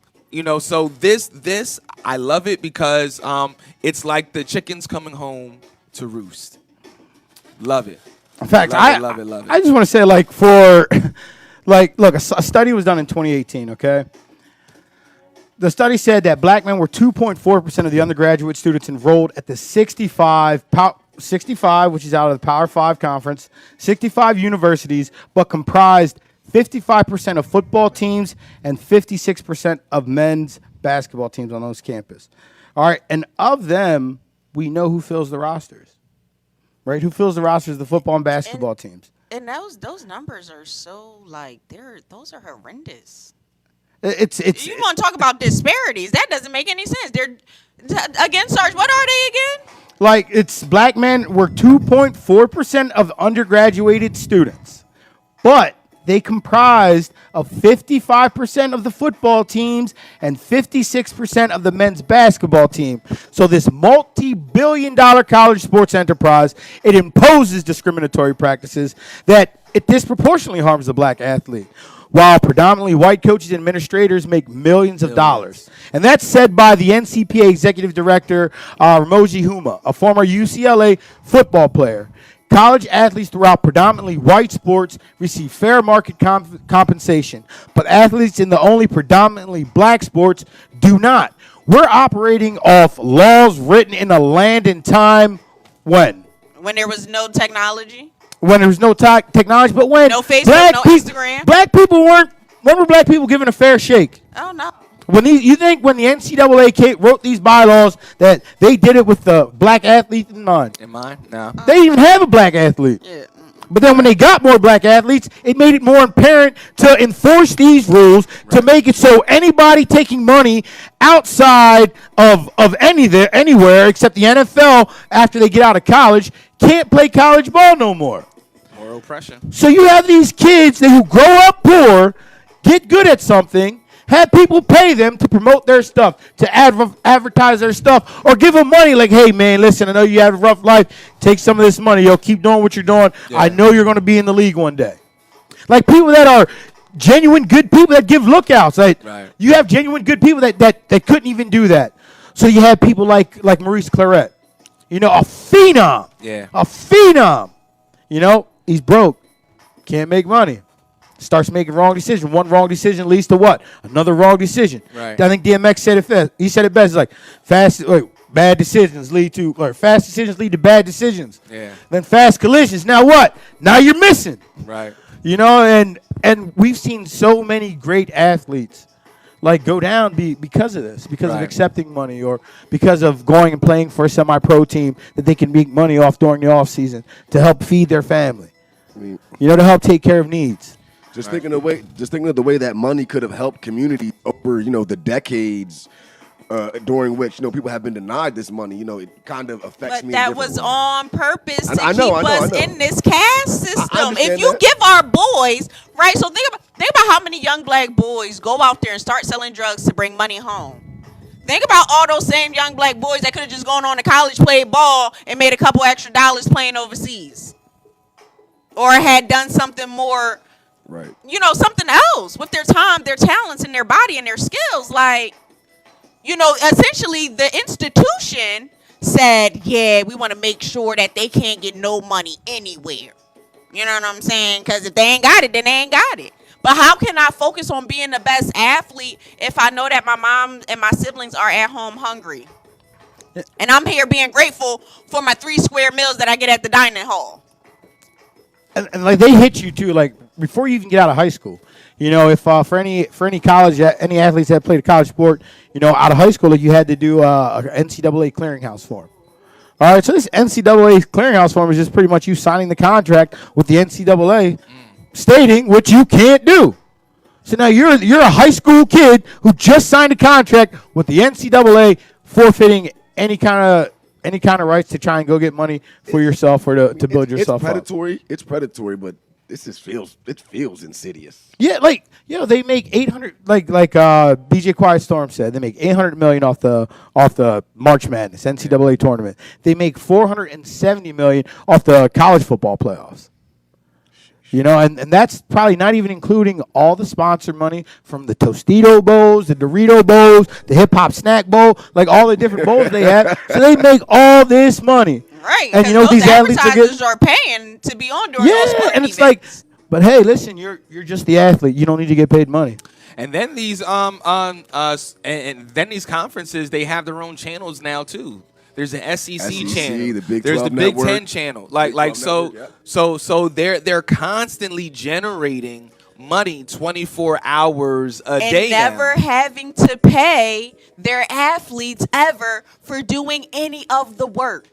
For going out to practice, for putting their bodies on the line, for going to the games. You know what their payment is? You got to go to college. Yeah, and that's a BS. That is a bunch of BS. We're gonna take it to our next and our final story of the day. Just to read this comment, Rebecca says, "I think I won 2 tickets. Would you like to be my date?" Candace, if you want to be her date, just let us know. Send a thumbs up or something like that, and then your name will be added to the list as well. Just let us know so that we can add you alongside Rebecca so that you too can enjoy the speaker series. Just let us know. Thaddeus says it's crazy that the NCAA money doesn't translate to better education for most universities. Absolutely. Right.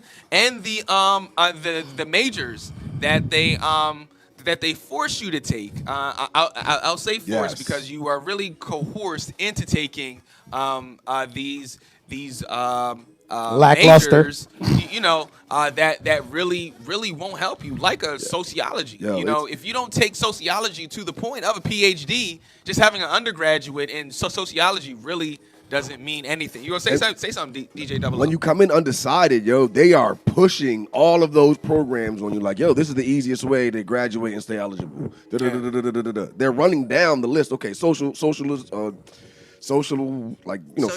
sociology, and then it's like attendance. No, there's another one. It's like it was called ACE Studies, Athletic Coaching Education. They pushed you into those two avenues to try and keep you in there, man. So you get more time with sports. You get more time to work out, more time to watch film. Yeah. And then all for what? Because if I'm playing in Shippensburg, Pennsylvania, you know, there's a little chance that I'm going to be going to the league. So then what does life look after, you know, I spent these 4 years of my life, you know, dedicating myself to this sport like I'm a professional athlete? There should be some compensation that's coming to these young men and women. So our final story for today, like we promised, jury trials increase in Philadelphia to help eliminate a 35,000 case backlog. Last week, 1,130 cases were closed in courts compared to just 807 before the pandemic. So this comes from WITF. Court cases have piled up in Philadelphia during the pandemic. Some 34,000 cases are now backlogged in the system compared to 29,000 pre-pandemic. Philadelphia's District Attorney Larry Krasner says while an increase in jury cases will help, it will take a lot of time and extra spending to catch up. Krasner spoke outside the Criminal Justice Center in Philadelphia Monday, congratulating all involved for moving the system for 4 jury trials to 8 per week. Accountability requires putting your money where your mouth is. That means funding for public defenders, funding for district attorneys, proper funding for private attorneys who do court-appointed work. Proper funding for the courts is necessary. It's essential, he said. The DA explained how just moving people from the county jail to the courtroom was problematic during the pandemic, with many held in quarantine when one person around them was suspected of having COVID. Krasner said each jury trial still requires 3 courtrooms, including one so that guests can watch the proceedings because the jury was spread out in areas previously used for those observing the trial, and the third for the witnesses and other things that couldn't be done in front of a jury. The trial system is ramping up to cut down on the backlog. Last week, 1,130 cases were closed in the courts compared to just 807 before the pandemic.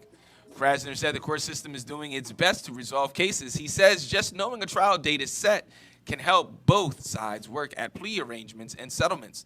Those settlements reduce the backlog much quicker than the trial process. The DA's office is ready to move forward with as many trials as the court system can handle.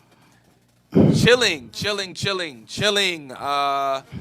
feeling going down my spine because this is going to push more cases to plea bargains and plea arrangements. And we know historically how plea bargains and plea arrangements do not help or support the people involved. And I was afraid of something like this happening because we saw the court systems kind of slow down, and we knew that when there was going to be this ramping back up, what would it look like? Because there would be this expectation that not too many funds would be pushed into the court systems. So then what is going to happen? And we see here they are going to try to do more plea deals, plea bargains, and plea arrangements.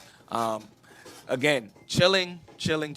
But on the flip side, I don't know what else happens. You know, when you're using three courtrooms for one trial, you know, you just don't have the time or space, or you know, along with the whole theme of today, reimagining the court system.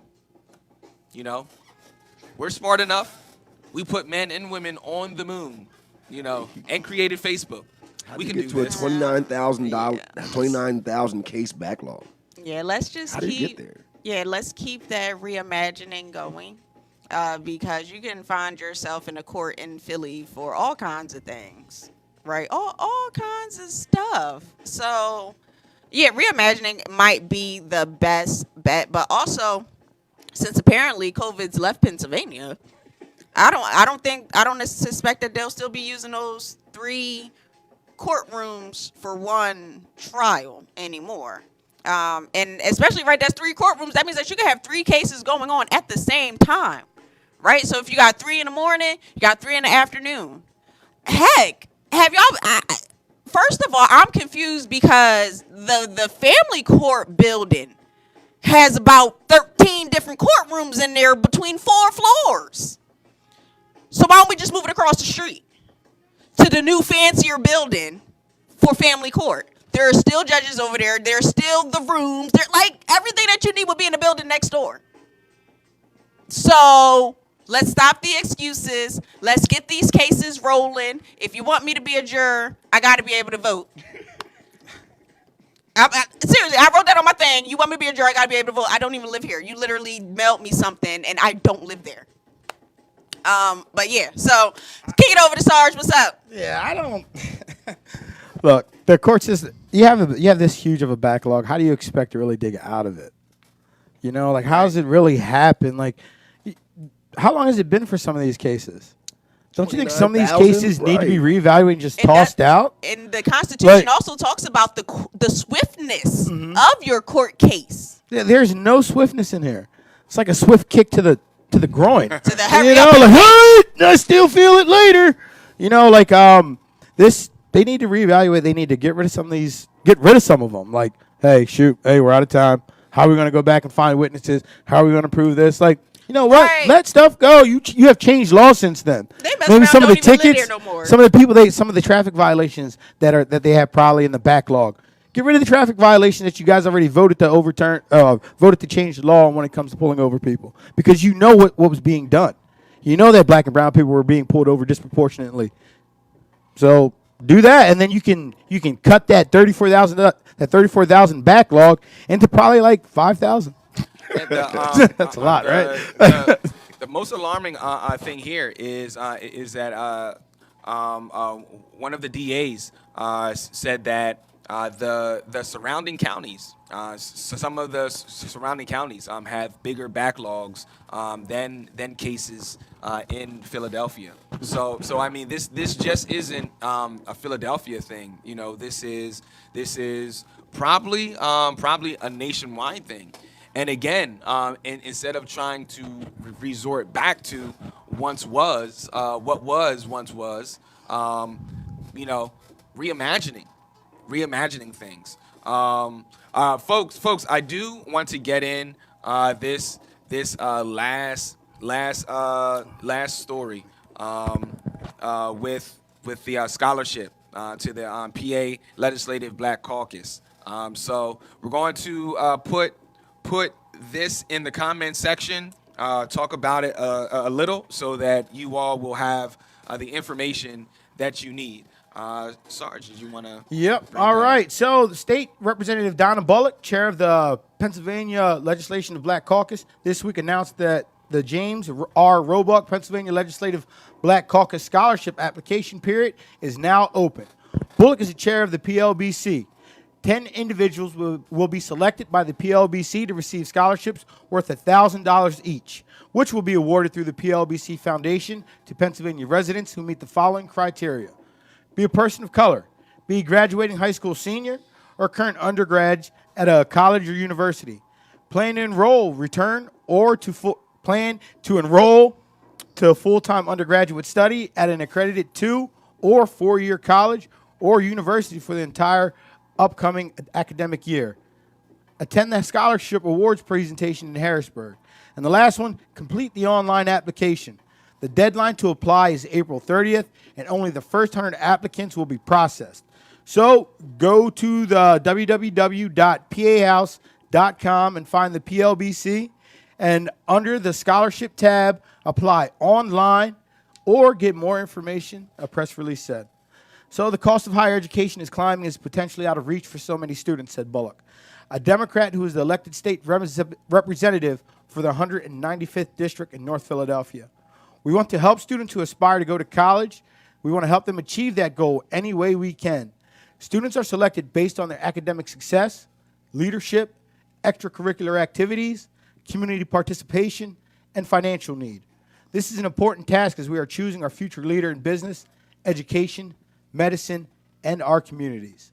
So last year, the scholarship was renamed the James R. Roebuck Pennsylvania Legislative Black Caucus Scholarship after former Representative Jim Roebuck of Philadelphia. He is a former chairman of the House Education Committee and former member of the PLBC who represented the 188th Legislative District in Pennsylvania House of Representatives from 1985 to 2020. Money, money, money, money. There it is. There it is. Go Love on it. ahead. Get your money. You know, $1,000. That is about, well, back in our day, half of that would be book money, and then half of that would be turn up money. No. In all seriousness, please share this with a young mind that could benefit from this. And on that note, folks, we are going to put a pin in it, not only for the day, but for the week. This has been a great, fantastic week. Thank you to our guests throughout the week that has come on the show, and looking forward to next week, and then we have some more stuff to give you. We heard that it's supposed to snow this weekend. So, folks, like we said, March is going to march. Woo, woo. Lady L. All right, guys. Thank you for watching. Thank you for tuning in.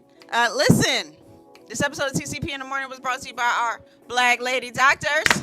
Yes, the women over at Patients are waiting as they are eliminating health disparities by increasing diversity in medicine. Go ahead and learn more about Patients Are Waiting by visiting their website, patientsarewaiting.com. That is the full word patients, the letter R, and the full word waiting.com. Also, if you're interested in supporting expectant mothers and women of color here in Lancaster County and Central PA, consider joining their Diversifying Doulas initiative. Again, all those details are available on their website, patientsarewaiting.com. Over to the desk.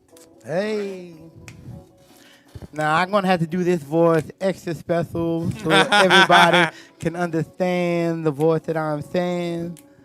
So, to the Queen Candace, hey, doll, baby doll, I am the ladies' man. I may not be Leon Phelps, but I sure want to be felt. So,